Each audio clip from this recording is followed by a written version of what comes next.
করেছিলাম, একটু বাকি ছিল, তাই আজকে আবার কমপ্লিট করছি। সকাল সকাল তাই লেগে পড়লাম।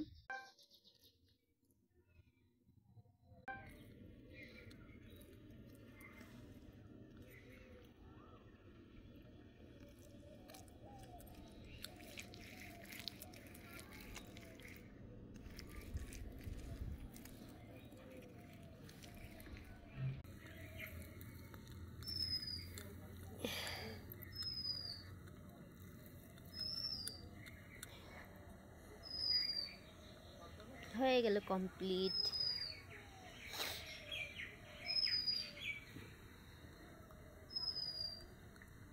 সকাল সকালে তৈরি করে ফেলালাম। এরপরে এটা রান্না করে তোমাদের আবার সকলকে আমি দেখাবো কেমন হয়েছে। অবশ্যই কমেন্ট করে জানাবে, শেয়ার করবে। ওকে।